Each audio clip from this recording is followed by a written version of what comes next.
Hi guys, this is Gaz from Radiant Silver Labs, and today I'll be talking about GDevelop 5.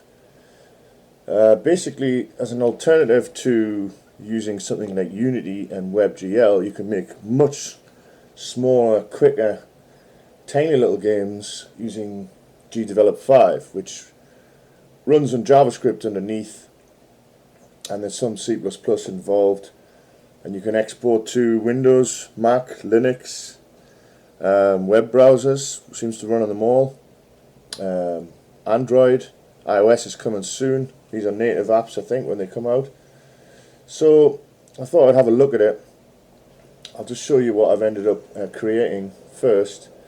So this is a kind of clone of the old classic Little Computer People, and you can see here I have a main guy. He's just placeholder. I want to swap him out for someone who looks a bit more apt for the role. And he can walk around this house, and when he hits these green squares, which will be hidden during play, then something pops up. So if he's in front of the teapot, it could say make tea, and then if you press up, he would make the tea. He doesn't in this prototype because I don't have the graphics and stuff. But if he went over to eat fruit, he could press up and he would eat fruit. And check mail will allow you to go outside around the back of the house and check the mailbox. And in the future I'm thinking other things, like you can leave the house and go to the shops.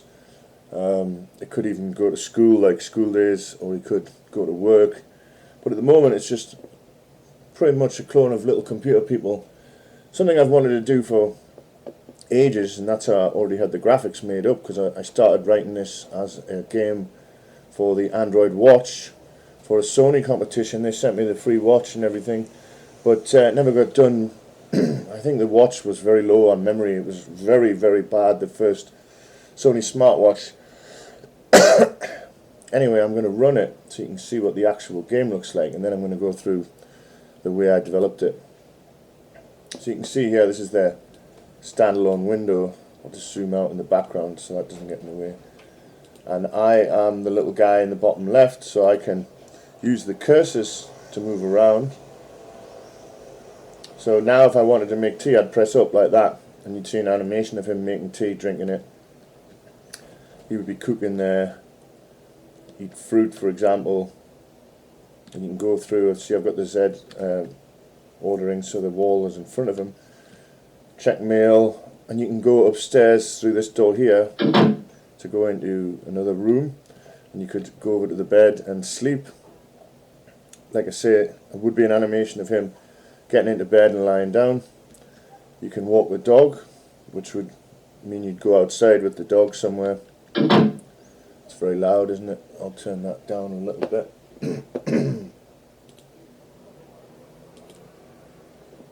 And here you'll be able to read books, play the arcade game, and you can use the toilet, shower up, and again there'll be an animation of him going in the shower. Check your email over here.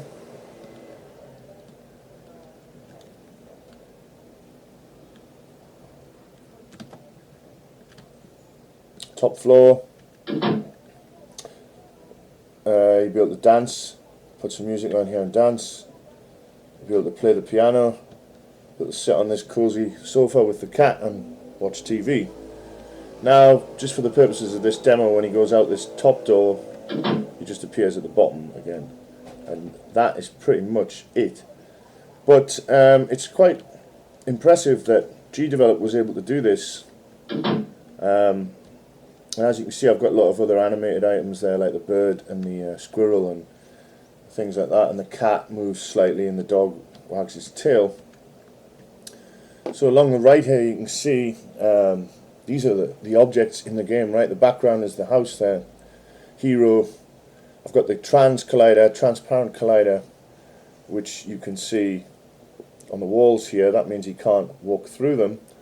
I've got a little, what I call a transladder here, just to get him up to that first door.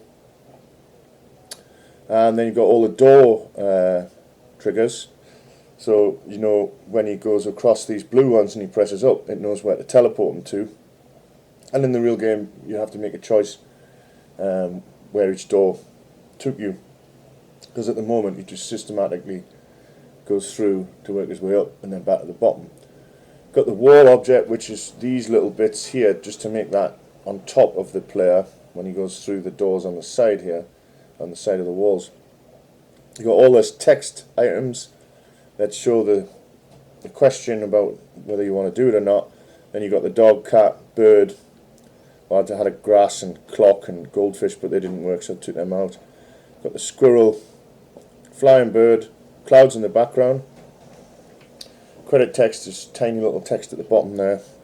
And then you've got a trigger for each one of the activities that knows if you're standing on it and whether to turn the text on or not. So now you build that with drag and drop, which is relatively painless actually, and it's really nice. So for example, the hero, the way this works is you can define his animation here, and there's a beautiful editor called WebGL, which allows you to choose the right frames, cut them out without having to go into Photoshop and do all the nightmares. You can flip them like I've done there, and you can change the speed here of the animation, and you can preview it like that, for example, and you can set whether it loops and stuff. So the animation support is really good and really easy. You can change the hitboxes around the guy like that, and you can apply it to all frames, which saves a lot of time. So yeah, that's how that happens, and that's really simple. So that's your properties on the top left here. Now on behaviors, some of the behaviors are very, very powerful. This behavior that I've added here literally just allows him to act like a platform game character and walk on solids, hit solids, jump, go up ladders, and there's various things you can specify here. Now I've tweaked it actually to make it feel not so much like a platform game, but like the game that it is. But there's also other ones which allow you to walk around like a top-down view. So I'll just save this first. I'll do an example here. So if I add a new object, let's say I want to add a hero, you can go to Sprite here, which is the most important one. Basically all the tiles are sprites, all the characters are sprites, everything is a sprite. So which means you can easily animate objects like the dog and stuff because it's considered a sprite. So if I just call this, I don't know, test hero, I could type, then add the animation. Now if I go, I'll show you WebGL, bit of an unfortunate name, but this is really great. You go in here and you can import from sprite sheets. So you go import from picture. Let's say we want, well, we'll just say I've cut out that one, right? FBI walk left, which looks like got too many screens here. Can you open that like that? Should work. Oh well, that is failing to work. There's something wrong with my viewer at the moment, but if you go over to here and I go, oh, it opened over there on a screen miles away. Okay, so you've got this one. This is the source image, and WebGL will go through and cut them out for you. So you have to work out like the dimensions that you want, right? So if I have a look at this one, let's find the dimensions, which is 576 by 64, and you know how many is in the thing, right? There's 1, 3, 4, 5, 6, 7, 8, 9. There's 9. So then you go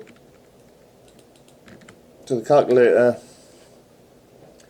You just take the width of the thing, 576, divide that by 9, and that gives you the width. So we know that each sprite is 64 wide, and we already know they're 64 tall because the image itself is 64 tall. So you then select open, import as sprite sheet, frame size 64. You can see now it cuts them all into proper sprites for you, and you click import like that, and it says it will replace the current one, and there you are. And you can actually see there's one frame that isn't correct there. I think it's the first frame here is meant to be used for an idle, so it looks awkward. But if I take that one out by just tapping that, now you can see it walks properly. And if I want, I can move all these. I can click on that, and by holding shift, just by moving him, they all move, which is wonderful. If I want to flip them, I can hold shift and flip all of them, so you can make different animations that way. And you got some typical Photoshop type tools here you can do things to as well, which is awesome really. And you can check that the frame rate is what he looks like in different frame rates. So Pascal is a brilliant thing actually. It makes this whole application better. Now if I wanted to add behaviors, I can say it's a platform that the character can run on. Obviously we don't want that, he's a hero. Platform character, controllable character that can jump and run on platforms. He immediately becomes a platformer character, and you can jump, run. You have to define all the animations and stuff, but the code and all that is done for the movement. You don't even have to do anything. And other things, top-down movement, which would probably be useful for this game, but I decided I wanted to, well, I started making a platformer first. I made a few little experimental things just to see if it was good or if it just kept crashing and didn't work. And then when it was working, I thought, why not go back to some of the previous projects I've been doing in native Android. And I usually make a game in order to learn something. A couple of weeks ago I made a game called Toy Wrecker, which is on the Google Android store. That was just to learn Kotlin canvas coding. And there's different things you can do. You can tween, and there's a physics engine and light and everything, but I'll show you all these in the demos, which I'm going to show next, the free demos that you actually get. And you can go and search for new behaviors and stuff. But for now, I want to show how the actual logic of the game is built up. And you go in here, and it's one of these visual code editors. You can get away with writing literally no code with this program, which is amazing, especially if you're new to coding. You can learn the rules without having to worry about all the syntax. If you're a seasoned coder, this sort of stuff kind of annoys you, and you think, oh no, I'm going to be stuck doing this. And as you can see, there's quite a lot in this file to make this game work, but most of the stuff at the bottom here is just repeated. The core logic of moving around, which I say is already done for you, but you have to define your animations. So the basic premise is that there's conditions on the left and actions on the right. So the condition here is left key is pressed, set the hero to walk left, and play the animation. We play it because I pause it when he stops, so, or when you release the key, so we have to remember to play it again. So next one, right key is pressed, walk right, left key is released, pause him, right key is released, pause him. That's just so he doesn't carry on walking on the spot. Up key set to walk up, down, walk down, up key is released, set him to walk down. That's just so if you let go of the keys, he looks at the camera, I suppose. And if he's not moving, if his speed is 0, just pause him. So that's not even the logic to make him move, that's just the logic to change the graphics when he does move, because the movement is actually handled for you. And I've put these comments in here to make it easier. You can actually add comments, navigation logic and things. So the next ones are just really the same logic. You would probably just use the same method for this in traditional coding, but you can copy and paste relatively easily and rearrange these things. So anyway, I'll just go through one of them. So when the hero is in collision with door 1A, which is one of those blue tiles on the door, the first door at the very bottom, and the up key is pressed, and door used is 0. So we just use a little flag there to delay it so that it doesn't keep going in and out of a door really quickly if you hold the finger down. So I have a little tick cycle to delay that. So when those conditions are met, i.e. he's at the door and he's trying to go through it, then you play the closed door sound, you teleport the hero to where the exit point of the new door is, like where he comes out. You and these two are just my little timers, right? So sets heartbeat to 0, door used to 1, which means it has been used, and set the animation to walk down, so that when he teleports into the new door, it looks like he's just come through. And all of these are identical just for each door. And then you have a little bit, well, I'll show you my, the door used logic is really simple. The delay I was talking about. So if door used equals 1, i.e. it's on, then the heartbeat goes up. If the heartbeat gets above 100, then door used gets set to 0. This just means you can't use the door instantaneously again. It's a small delay. And then some of the decoration here, squirrel, birds, and clouds. You can see all I do here is there's no condition at all, which means it always happens. Add 1 to x of squirrel, bird, and clouds. Well, actually, I subtract from the squirrel and I subtract from the clouds. That makes them go left. Clouds I use 0.1, so they go really slow. And the flying bird I add 1, so it flies past. And then you can just see here if the position is kind of off screen quite a bit, put it to the right somewhere so that it'll come back on the screen in a short while. Same for the bird, same for the clouds. And these are just the hotspots, the things you can walk into to trigger the words. So if you look down here, I have a series of things. If the hero is in collision with the trigger mail, which is the green box indicating that I want to check the mail, then you set the variable mail on to 1.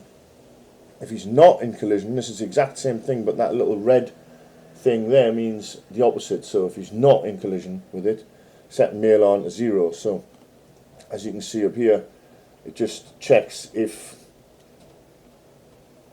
mail on is 0, then you hide the wrong one. Email. Yeah, if mail on is 0, you hide the text from mail, saying, you know, do you want to check your mail? If it's 1, you turn it on. So it's just really simple if statements there for all of the items, all of the triggers in the game, just to turn them on and off when you walk into them. And then we have a debug thing. This just hides all of the things that you can see in my preview from view when the game's playing. So it just constantly hides them, so you can't see them in game. And that's it, really. There is another way to tap into. There is a way to tap into actual code, so you can write your own real JavaScript, which I haven't looked into yet. But there is an event that you can add where you can tap into code, and there's a whole API available for you, so you can kind of write it the way you want to write it. Let me have a quick look at this. I have it somewhere.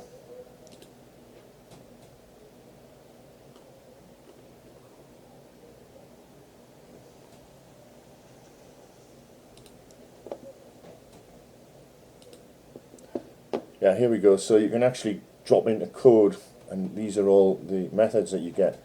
So you could do the whole thing in code without using that visual editor. And there will be times when you need to do this, right, where you need complex logic.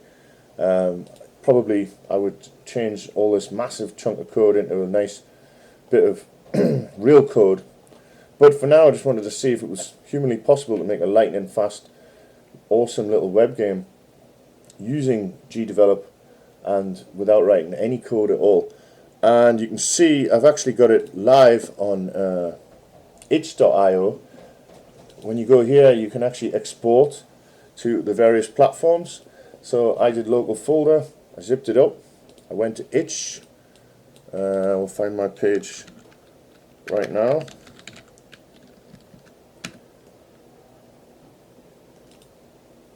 So you just go to create new project and you upload the zip, and here it is. I've called it life as it is right now. And when you click on it, it downloads the file and launches it pretty quick. I've already done it on this, so it's a little bit quicker there than normal. But if I shift reload, it will clear the cache, I think. And as you can see, it loads up right into the web page, and it's identical to the thing you've just made, which is joy that it actually works, and it's a web game that loads in seconds, and I love it. Actually, it's very impressive, and you could make lots of little games on this. The demos which I'm about to show, you could reskin them and do some very cool things with them. There's physics demos and everything. I was tempted to start with one of them and, like, you know, tinker with it until I had something awesome, or even more impressive than this, obviously. But I thought the only way to really learn it and make sure it is good is to start from scratch. And there's a button there where you can go full screen. And if you view this on devices, there's on-screen controls, which I haven't tested yet, but should work. And it's very small. Let me find the folder.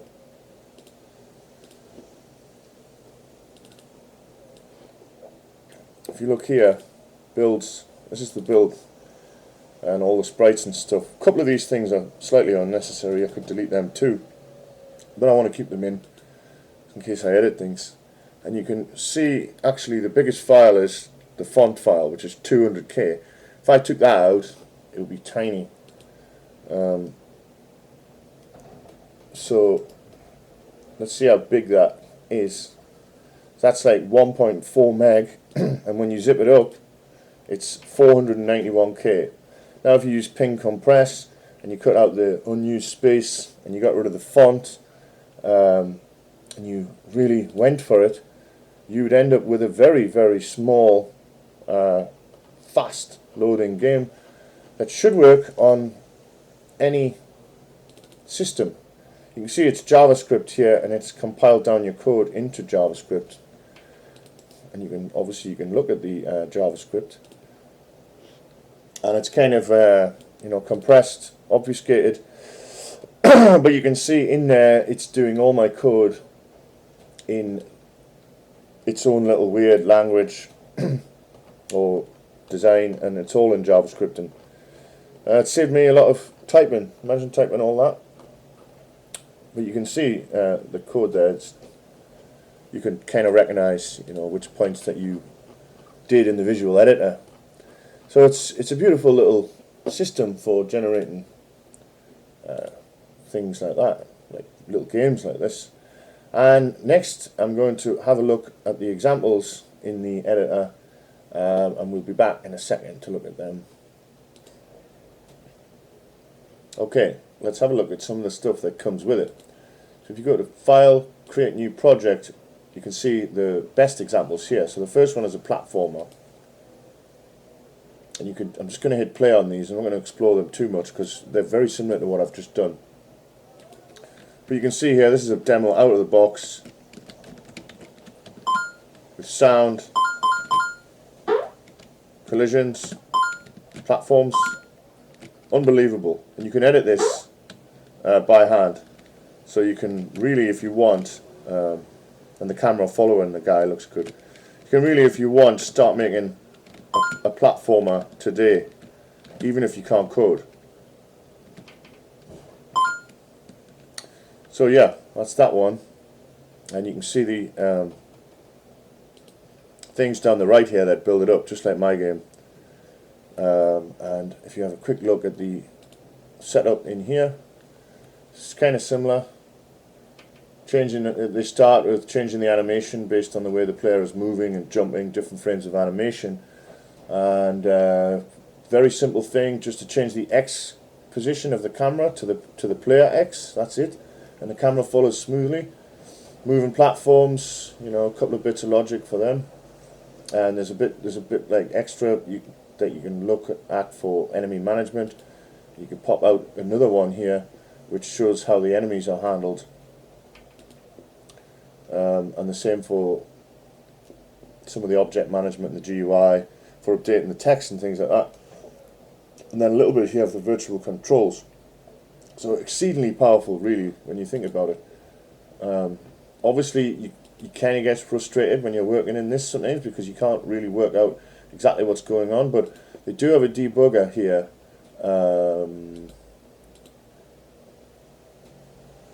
well, first of all, you can toggle developer tools, right? So you can actually see the sort of browser JavaScript stuff, which will come in very handy, especially when I work out how to output text and things to the console, because that's how I like to debug things half the time. But yeah, if you go into the actual debugger, then you can have a look at the values. So if you run the game and then you refresh, you can see each of the conditions and what's happening. So in here you can see scene variables, there's only one, score is 0. On mine there was quite a lot to keep the state of what triggers you were standing on and what should be showing. But yeah, this is very useful for debugging. It tells you everything, so you can see that change. Like if I go to a moving platform, and you can see its X position there. If I refresh, and that's actually changing because the X position is changing. So it's actually quite useful. I think you could make some awesome games in this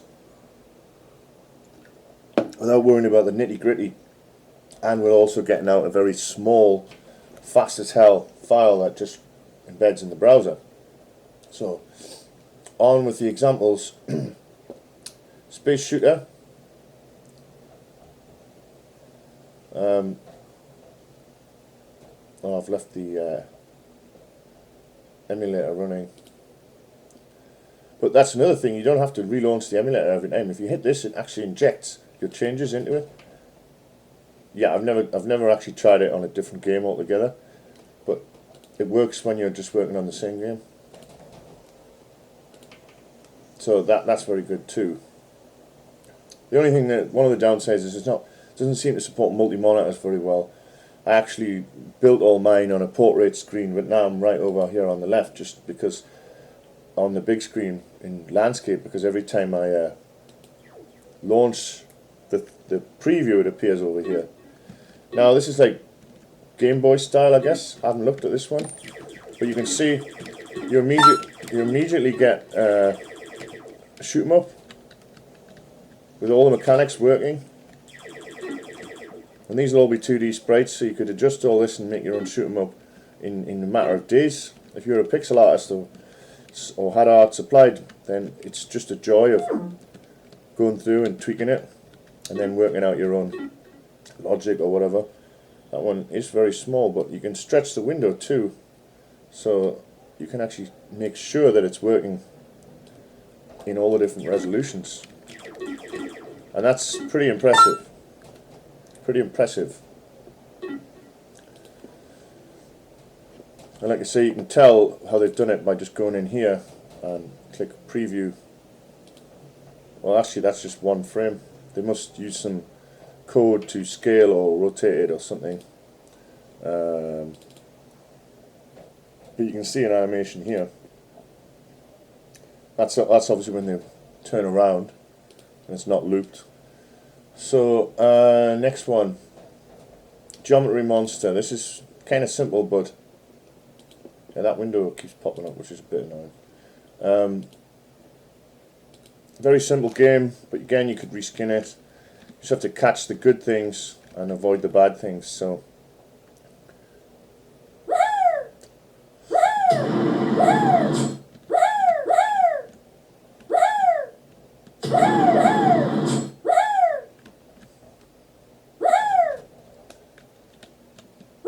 I'll try and die. There you go. Very, very, very, very simple actually. But, you know, could be reskinned for a kids game. Now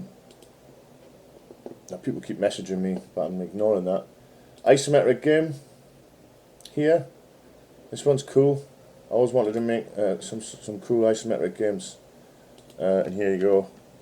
You can control this girl. You can go diagonally. It's a little bit jittery, this one. I'm not quite sure why, but it's very cool still.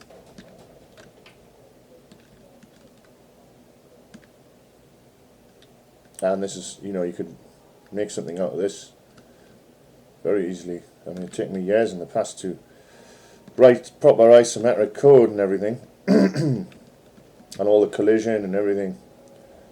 The water looks nice, and you can see they haven't used much here in the way of items. She has all of her animation there.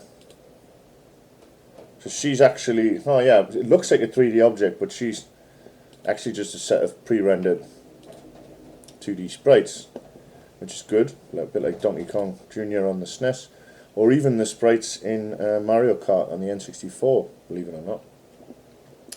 And you can look at the behaviours on her. She's using the top-down movement behaviour, the one we saw earlier, not the platform 101.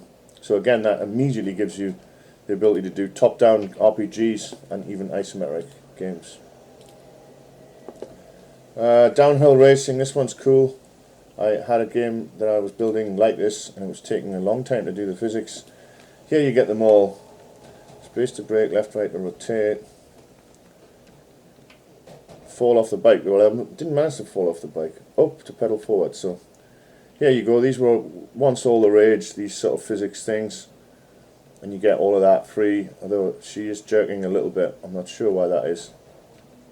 But very impressive. And if you get good at it, you know, land tricks. If you wanted to adjust this, you could work out things that happen, rotations, and put points in for 360s and things like that. And for long jumps, jumps that you stay in the air for ages over. Oh, she did fall off. So yeah, there's a lot of potential. Whoa! Things like this. These old Flash games were very popular. Games like this. And you can see that it uses UI and everything, which is doable. Next one is pairs. It's like snap, I guess. Well, not snap, but you have to like find one and then remember. Again, this could be a good little game for kids.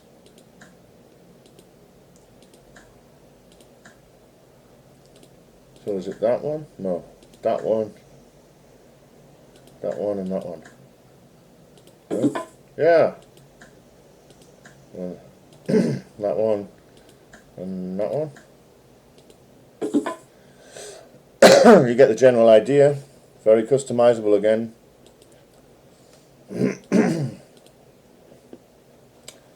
Empty project, that's what I started with. Well, there's some cool particle effects too, which you wouldn't expect. So you've got a flame like that. Flame with sparks, smoke, explosions. Very impressive actually, for these to be running in JavaScript on your browser. It looks like more hardcore stuff that Unity would do. So you can make a nice glowy, awesome Tron type Jesus effect with this. Snow. And I will probably add weather conditions to my game at some point, and you can put them on a different layer behind the house so it would look really good.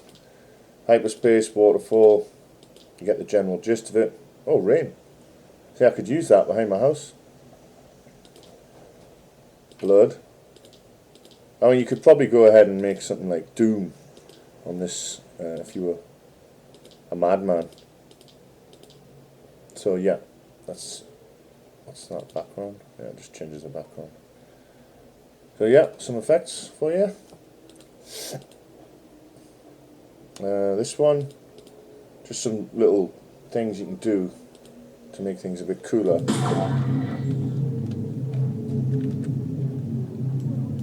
So you can fly around with right mouse button, and if you shoot something, it does what it says, flashes.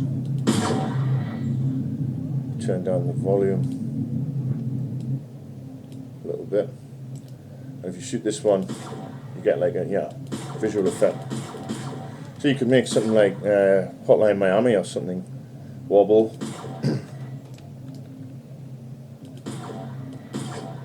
That does them all. Text coming off.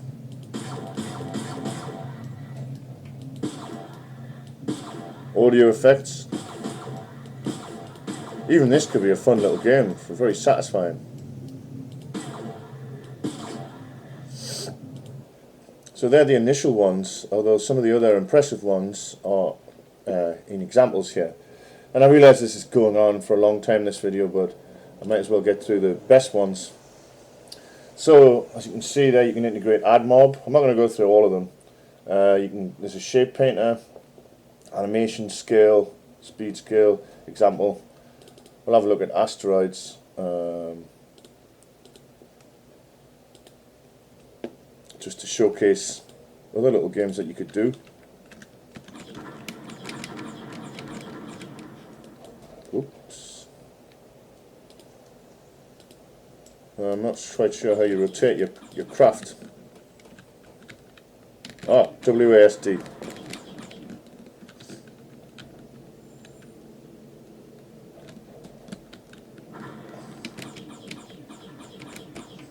So yeah, the classic asteroids that we all try to write from the back of the magazines, and it never worked. What was it? Crash Magazine and others ZX Spectrum, awesome ones. This pathfinding is quite intelligent, quite impressive. So it must have some sort of A star or something like that built in, because if the tanks see you, they actually chase you until you get suitably out of view, and then they stop. See, they've stopped now, or they're going to. He's after us. And you could actually make a game just based out of this. You have to add the shooting mechanics and things like that, but a very cool starting point. Again, it'll take a long time to actually code this from scratch. And you can hide, which is awesome. They've lost sight of us. Again, we could make like a tank combat on the 2600 style game. See if I can lose these guys. And it's not that easy to code this stuff, especially if you're not a coder. So, what a great head start it gives, and great reskinability stuff. Artificial intelligence, looking at player chases and spotted. Well, that's pretty much the same, isn't it? Top-down driving one is, you could almost make a GTA 1 type game just from this.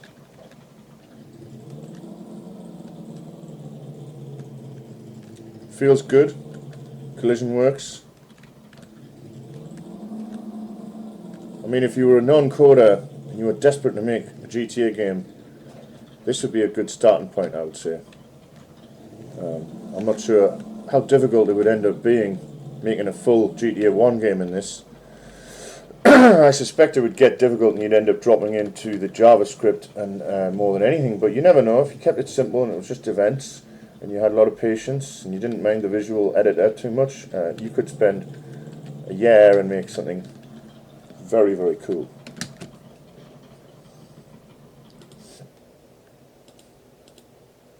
Next one is text. Well, that's kind of boring. You can add text and you can change the value on the text. Beta box, learning experience, basic programming skills. I haven't looked at this one. For teaching, which is interesting. I was thinking about that earlier. Like, you could pick up things and rearrange them. Like, you could pick up mathematical, each part of a sum, and rearrange it until the answer is correct, or variables and things like that. And maybe that's what this is. If you look at the top right, you can see a key. If this is a variable, it will turn on if you pick up the key. Okay. If you have the key, it will open. Huh.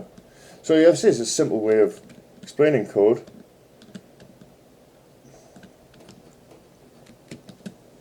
Built into a platformer, which all works really smoothly, including ladders and jumping on them, Chucky Egg style.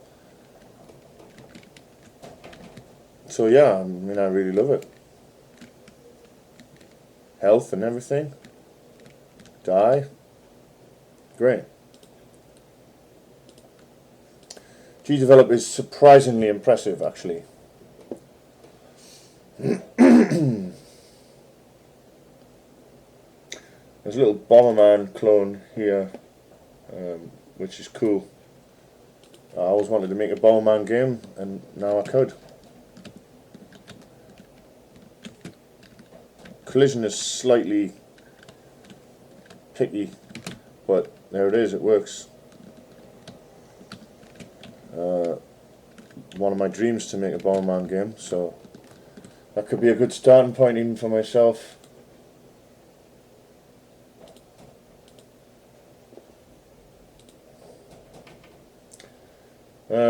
This bouncing ball game Breakout, you can imagine what they're like. This one's good, Cannonball with physics, because you could use this as the beginning of, you know, Angry Birds style, and you can every time you fire, they actually use the physics engine, which is impressive, to knock those bricks. If you keep firing, you can knock the whole thing over. So that could easily be the beginning of a very fun physics game. And presuming that it stays performant on the browser, then that's awesome.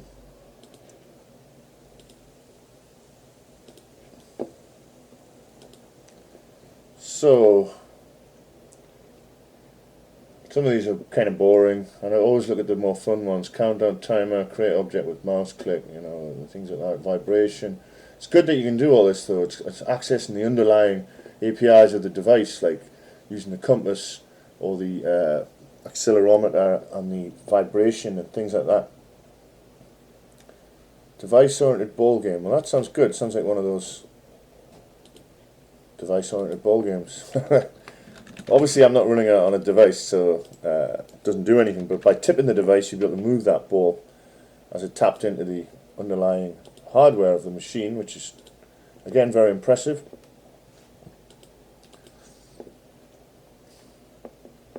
Facebook instant games. These are really interesting. You can export this thing as a Facebook instant game, and you can actually make it available inside Messenger immediately and have scores and leaderboards and things like that.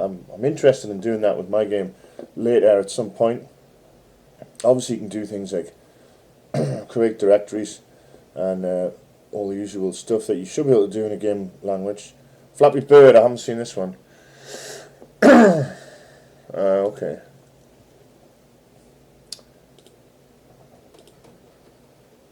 Oh, okay, so it literally is just a Flappy Bird clone. Oh, there'd be a lot of people, I hate this game. There'd be a lot of people who spend their life making Flappy Bird clones, and if they knew about this, they could just come in and get it done for them straight away. Now, this might even be worse than the real Flappy Bird.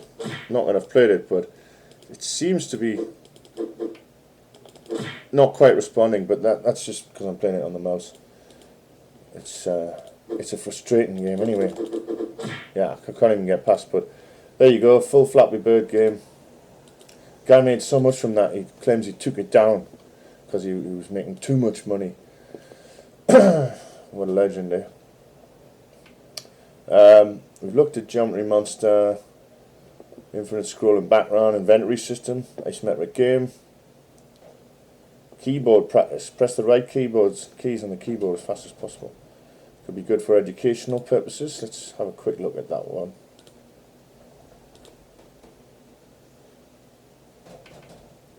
X, Y, B, S, K. Well, that's a bit crap. I want it to be like, spell these words, you know. Like typing of the dead. But it's still an example. Typing of the dead was really difficult in the Japanese version, because it was, even though it was using Roman characters, they were words that you would never know how to spell, so you couldn't use your muscle memory, you had to read it and then type it. Much easier in the American or the English version. Sorry for all the coughing. Game feel, we looked at that. GeoDash, did we look at that? No.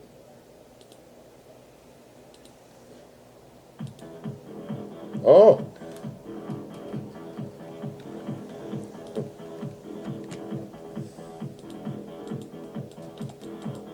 Whoa, it's one of these really hard games, but a lot of people are doing it these days. In fact, it reminds me of a game I wrote.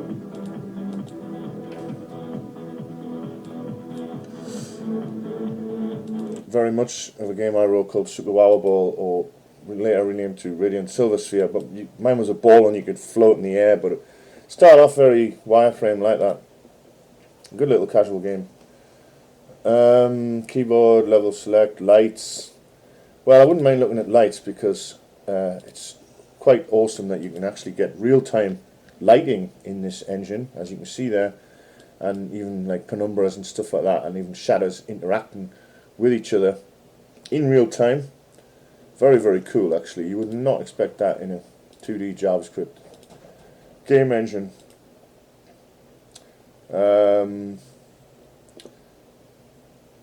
We looked at a lot of these. Level editor, basic level editor. Well, that's good, so you can make levels inside your game.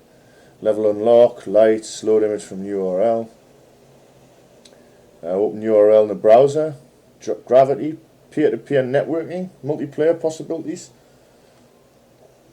I will have a quick look at that because multiplayer is all the rage these days.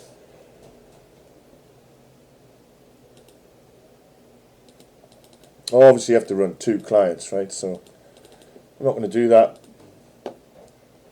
but it's interesting that it's there. Screen shake, bullets in a parabola, Space Invaders. What the hell, we'll have a look at Space Invaders. Don't worry, this video will be around 50 minutes. Well, if you're old enough to remember this one, I used to play this on the 2600. Actually quite an awful game, but at the time there wasn't really much else you could do. Again, you could reskin this.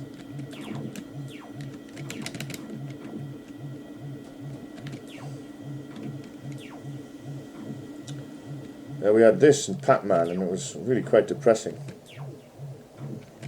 Pac-Man on the 2600, awful conversion as well. I don't know how that became one of the standalone, ones that sold with it, but it did. It's gone full screen. How's it done that?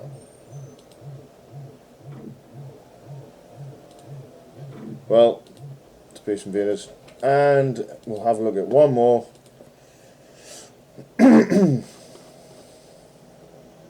Space Shooter, is that the same thing? Oh, I can't resist that. Huge boss included. Oh, it's that one. Game Boy style.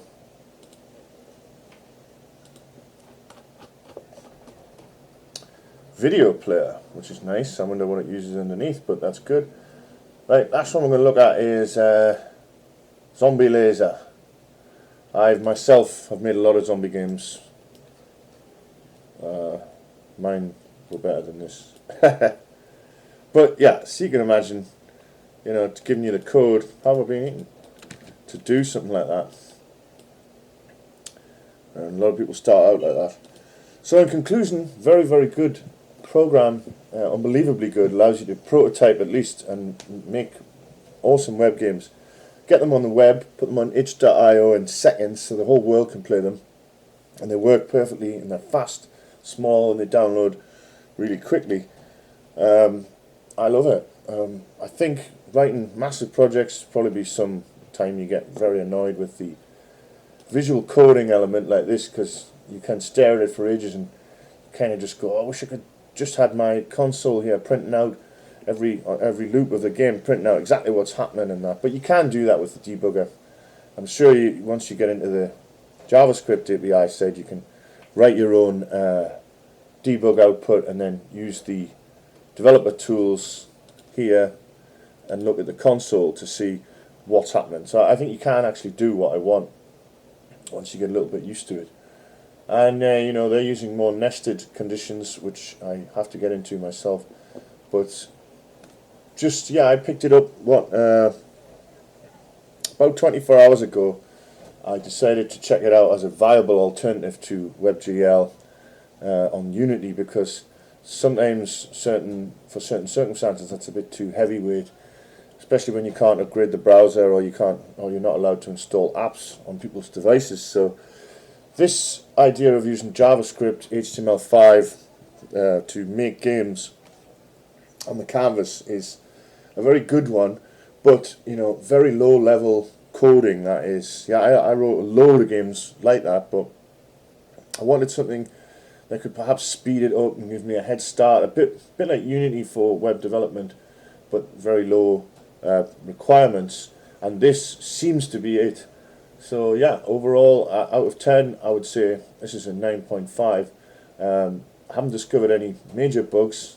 Obviously, there's a few usability issues, and if you say remove an object from the scene, then anything that you were referring to when you're referring to it in here will disappear. So there's things like that where you're kind of worried that you're going to lose it, and you have to keep back, and you back up a lot, but it hasn't actually crashed, and I haven't actually lost any data. If I wasn't an actual games coder already, I would be all over this, and I'm still going to be relatively all over it anytime someone wants a low footprint web game. So give it a go. Took me yesterday, I think. It was about 12 hours yesterday making the game, but of course most of the time I was spent cutting up sprites, learning how to use the sprite editor, and just looking for a good hero sprite, because my artist isn't very good at walk cycles, so he keeps putting it off and off and off, so that's why I used that weird FBI guy in the end. But we're talking about upgrading the game and taking it further, and it will all be done in this language, which this tool, which hasn't let me down at all yet. So yeah, GDevelop, awesome way to make web games, a shit ton of content that you can configure for yourself and reskin. So yeah, that's about it. If you're still here, thanks for listening. Cheers.